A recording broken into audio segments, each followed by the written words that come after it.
The cheap polyester of the dress scratched against my skin, a cruel reminder of its origin. It was a gift from Isabella, my fiancé's sister, a so-called peace offering that felt more like a brand. Around me, the grand ballroom of the Vance estate glittered with diamonds and contempt. Crystal glasses clinked, and the air, thick with expensive perfume, seemed to suffocate me with every breath. Then Isabella's voice, sharp as glass, cut through the murmur. She stole it. I saw her. The family necklace, it's gone, and she's the only one who would be desperate enough to take it. All eyes turned to me. Hundreds of them. Cold, judging, and hungry for drama. My fiancé, Ethan, stood frozen a few feet away, his face a mask of pale confusion. His mother, Matilda, placed a restraining hand on his arm, her eyes two chips of ice fixed on me. They saw what they had always wanted to see, a poor, desperate girl who had finally shown her true colors. They had no idea who I was. They had no idea of the power I held in reserve, a power I had hidden for 3 long years in the name of love. They saw a librarian in a cheap dress. They had no idea they were looking at the sole heir to the Croft fortune. But they were about to find out. As Isabella's manicured fingers clawed at my dress, tearing the neckline in a desperate, staged search for the necklace she herself had hidden, I felt something inside me snap. The laughter of the crowd was a physical blow, each snicker a stone thrown at my shattered dignity. And in that moment, as I stumbled backward and fell to the cold marble floor, I made a decision. Stay until the very end, because what happened next left every single one of them speechless, and it changed my life forever. Now, let me take you back to where it all began. My name is Mia, and for 3 years, I thought love could conquer anything. I believed that if a man loved you for your heart and your mind, the circumstances of your birth or the contents of your bank account were irrelevant. This is the story of how I learned that sometimes love isn't enough, but self-respect is everything. I met Ethan Vance at a small, independent bookstore where I was reshelving a cart of returned paperbacks. He was charming, handsome, and seemed completely uninterested in the world of corporate greed his family name represented. He was the CEO of Vance Industries, a title he wore with a kind of weary reluctance. He told me he loved the quiet simplicity of my life. He loved that I worked as a librarian, that I found joy in stories and silence. He loved my small, cozy apartment filled with second-hand furniture and overflowing bookshelves, a world away from the sterile, museum-like mansions he grew up in. What he didn't know, what I never told him, was that my simple life was a choice. My father, Alistair Croft, was a name whispered with awe in the same circles the Vances desperately tried to dominate.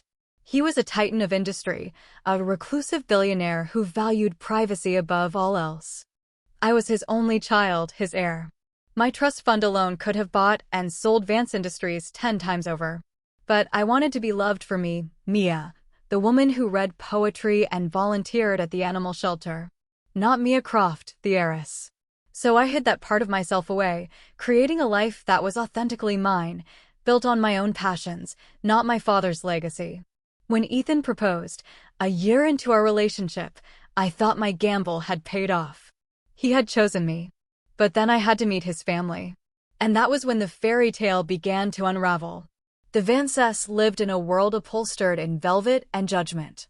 Matilda Vance, the matriarch, was a woman carved from ice.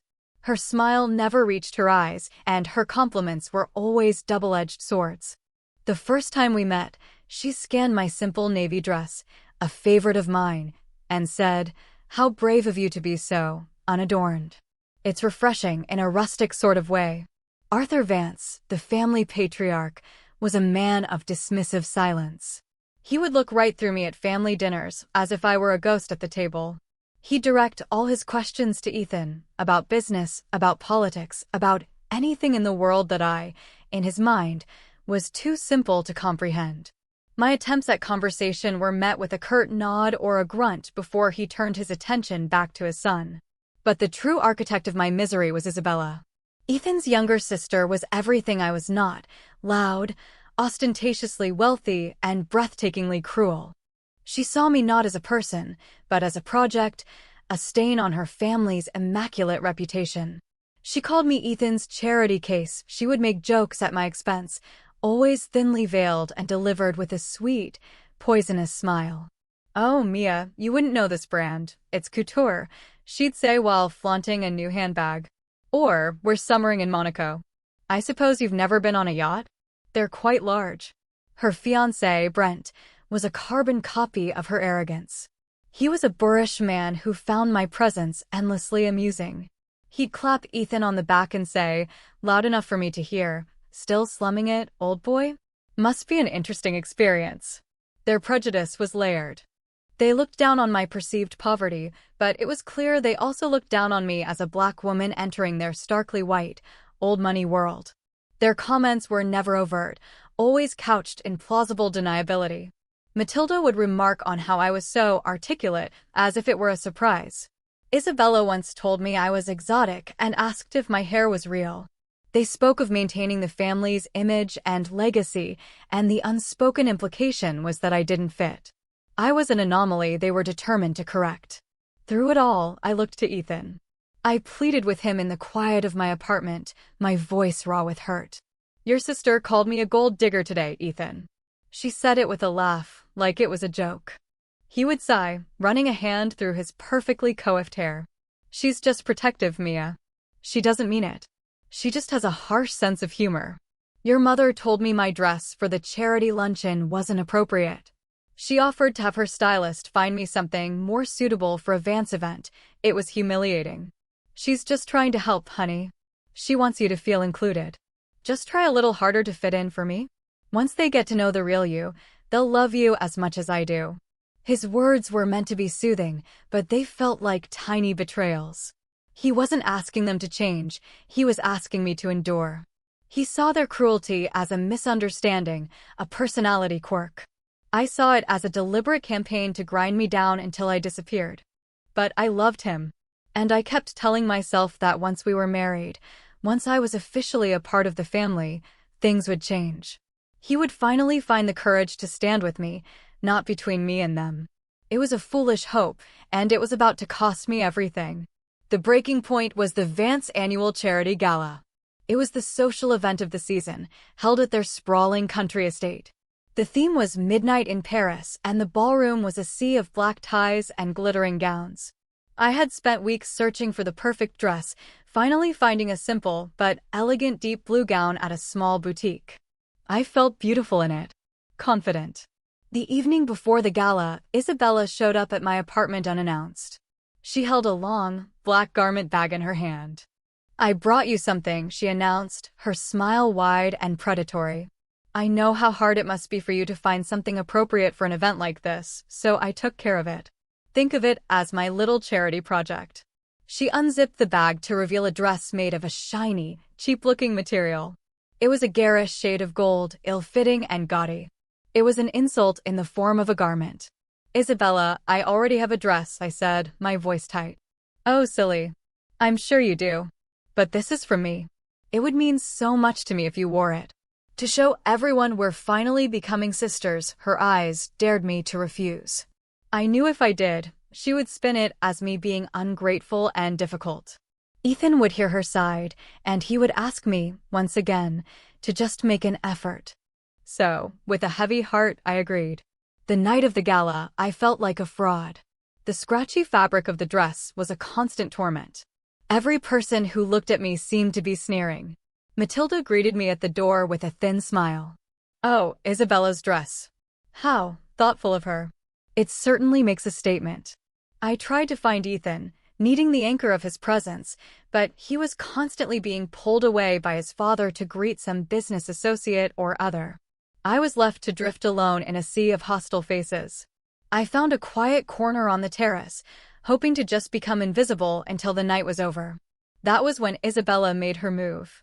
She glided into the center of the ballroom, tapping a spoon against a champagne flute to get everyone's attention. Her face was a perfect mask of distress. "Everyone, I'm so sorry to interrupt," she began, her voice trembling theatrically. "But something terrible has happened. My grandmother's sapphire necklace, the Vance heirloom, it's gone. I had it on just an hour ago." A wave of gasps went through the room. Arthur and Matilda rushed to her side, playing their parts perfectly. Then Isabella's eyes, full of faux tears, landed on me. I don't want to accuse anyone, she said, her voice breaking. But Mia was admiring it earlier. She said she'd never seen anything so beautiful.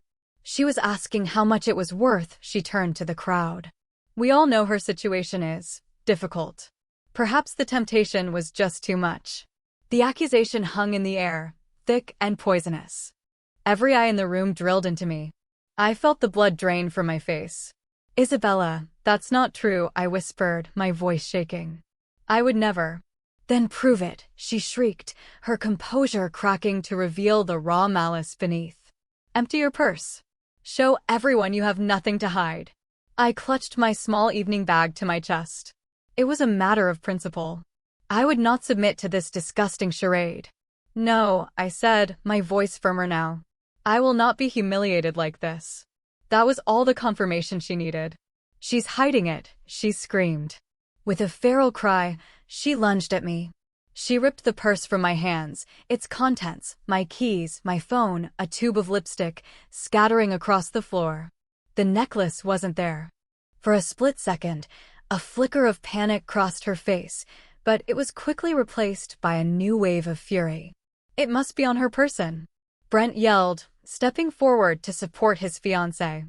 She's a common thief. Before I could react, Isabella grabbed the front of my dress. The cheap fabric she had forced on me gave way with a sickening rip. The neckline tore open, exposing my skin to the cold air and the colder stares of the crowd. I stumbled backward, tripping on the hem of the ruined gown, and landed hard on the polished marble floor. Silence. Then a single, cruel laugh. It was Brent.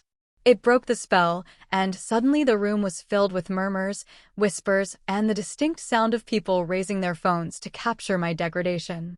My humiliation was now entertainment, a juicy piece of gossip to be shared and dissected for weeks to come.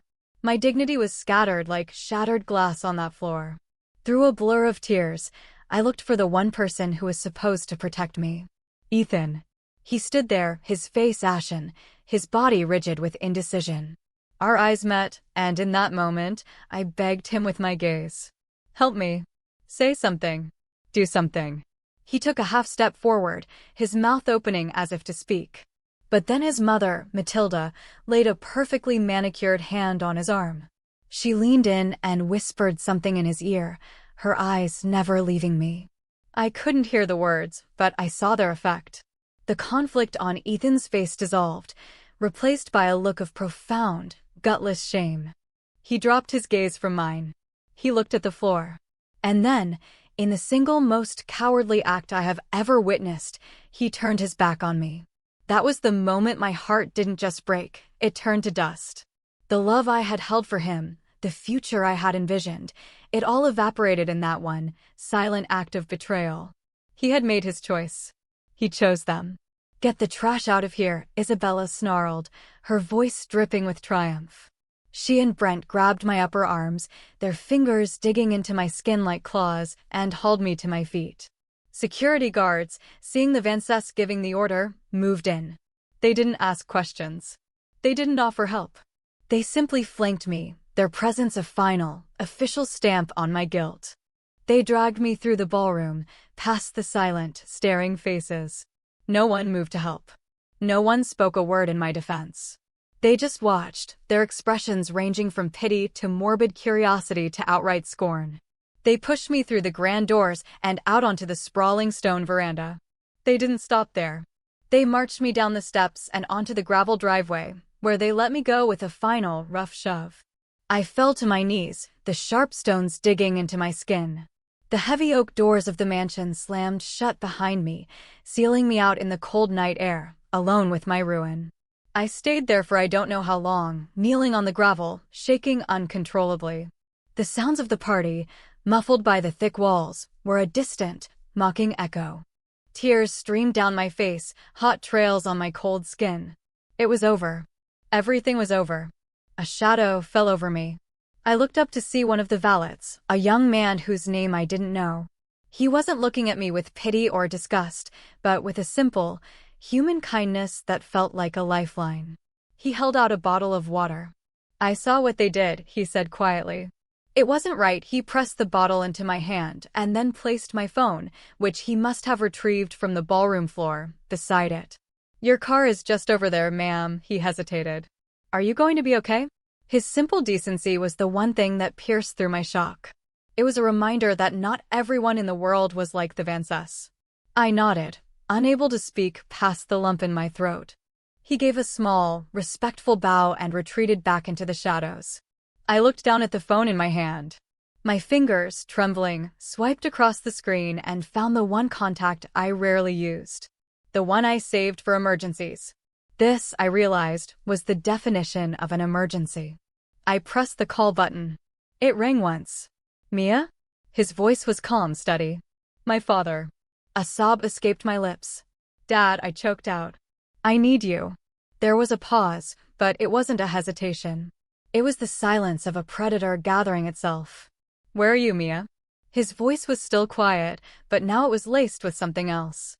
A cold, controlled fury that I had only heard once or twice in my entire life. It was the sound of a storm gathering on a distant horizon. I told him the address of the Vance estate. "Stay right where you are," he commanded. "Don't move." "I'm on my way." He hung up. 20 minutes passed. The longest 20 minutes of my life. I sat on the cold stone steps, pulling the tattered remains of my dress around me. Then I heard it. A low, rhythmic thumping in the distance. It grew louder and louder, a sound that did not belong in the quiet countryside.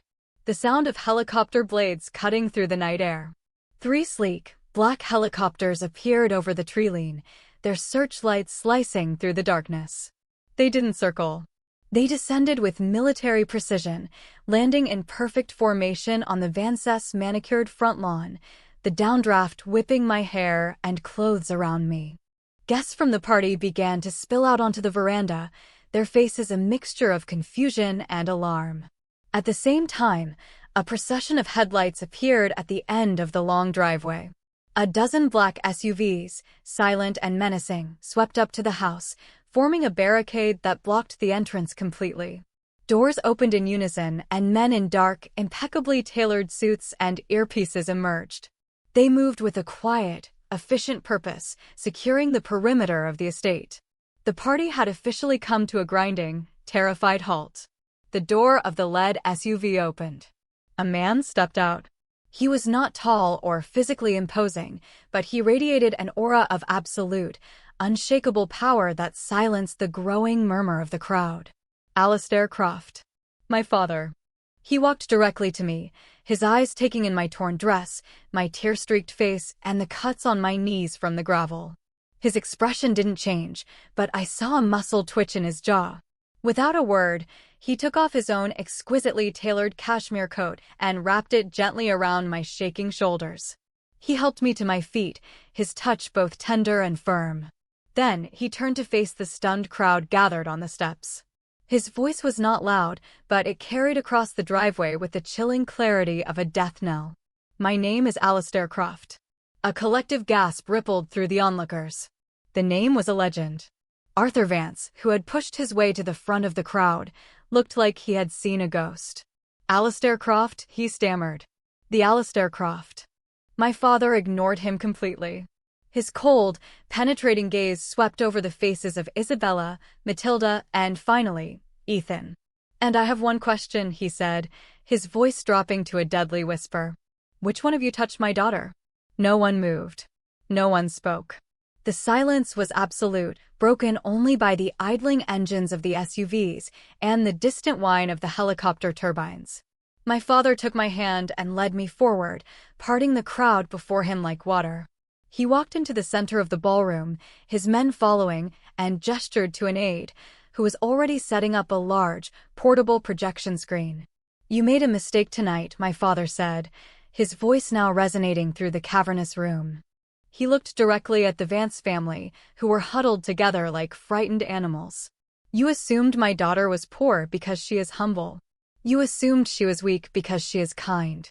You judged her by the color of her skin and the simplicity of her clothes, not by the content of her character. You thought she was nothing. You were wrong. He nodded to his aide. Let's review the evening, shall we? The screen flickered to life. It displayed a crystal-clear image, not from the estate's grainy security cameras, but from high-definition micro-cameras my father's security team had likely planted weeks ago. The first clip showed Isabella, earlier in the evening, in a quiet hallway. She was carefully taking off the sapphire necklace and tucking it deep inside her own clutch purse. The audio was perfect. You could hear her whisper to herself, "Showtime." The crowd gasped. Isabella's face went white. The next clip showed the entire confrontation in the ballroom. It showed Isabella's false accusation, my refusal, and her violent assault. It captured the sickening sound of my dress ripping. But it also captured every snide whisper, every cruel laugh from the guests. It showed them all, phone cameras held aloft, recording my pain. One by one, people in the crowd looked away from the screen in shame. Finally, the camera zoomed in on Ethan. It showed my desperate, pleading look. It showed his mother whispering in his ear. And it showed him, in undeniable high definition, turning his back. The final, damning piece of evidence. The screen went black. My father let the silence hang in the air for a long moment before he spoke again. He turned his gaze upon Arthur Vance.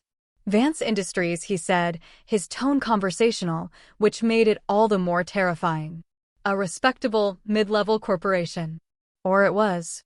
As of 1 hour ago, my consortium, Croft Global, completed a hostile takeover. We now own a 95% controlling interest. You are fired, Arthur.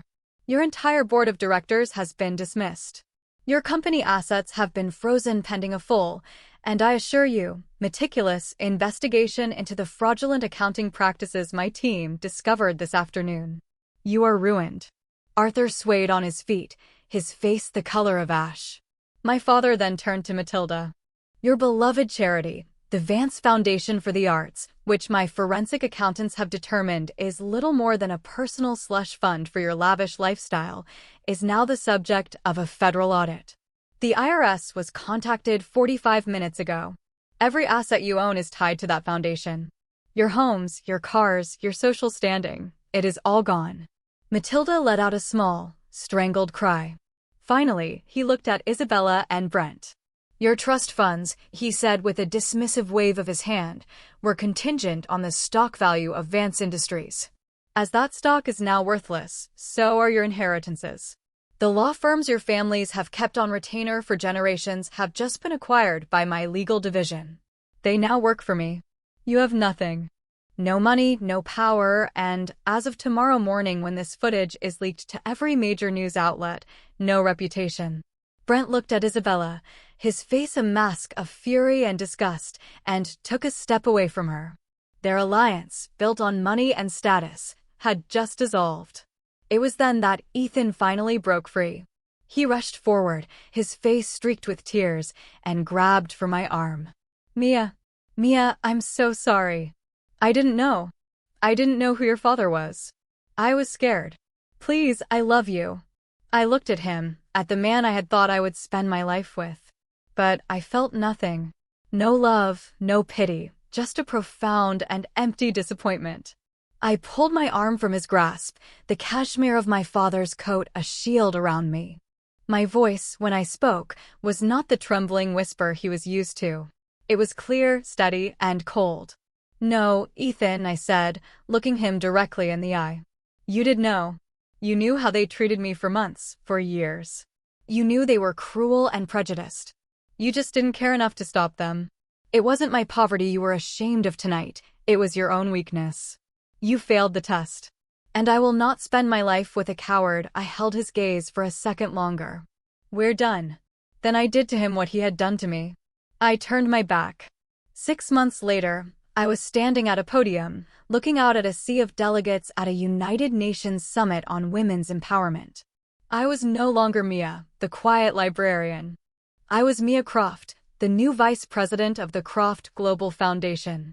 My father had given me control of our philanthropic division, and I had poured all my energy into creating programs that helped women from disadvantaged backgrounds build their own futures. I had found my voice, my purpose. I was happy, truly happy, for the first time in a long time. The Fiancées, as my father had promised, were ruined. The news of their downfall was swift and brutal. Arthur Vance was facing a litany of federal charges.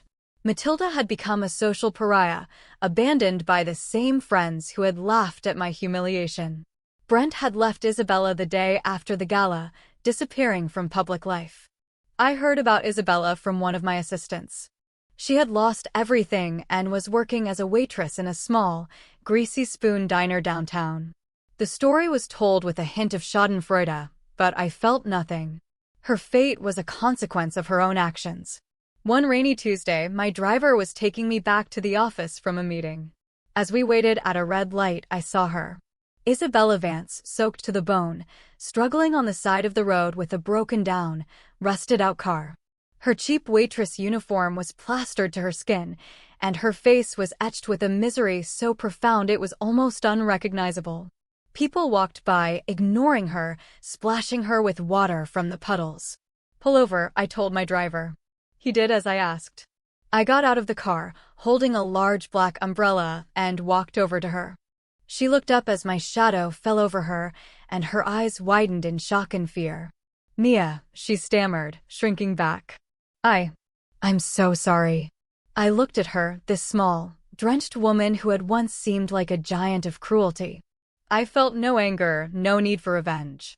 Just a quiet finality. "I know," I said softly. And then I said the words that would finally set me free. "I forgive you, Isabella." She stared at me, uncomprehending. "I'm not forgiving you for your sake," I clarified, my voice gentle but firm. "I'm forgiving you for mine. I can't carry that anger with me anymore. I have more important work to do."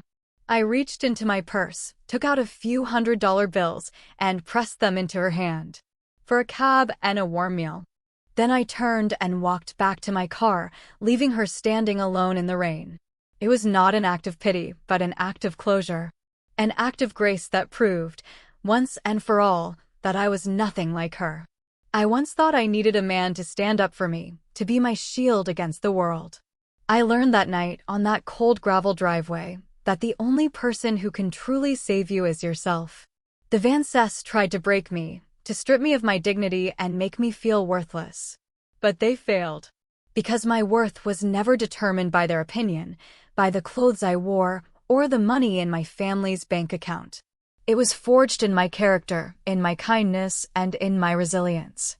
They thought the ultimate revenge would be seeing them ruined. But the real revenge isn't watching your enemies fall. It's rising so high on your own terms that they can't even touch you anymore. It's building a life so full of purpose and happiness that their memory becomes nothing more than a faint, distant echo of a lesson learned. The lesson that true strength isn't about how much you have, but who you are when you have nothing. And who you have the grace to become when you have everything.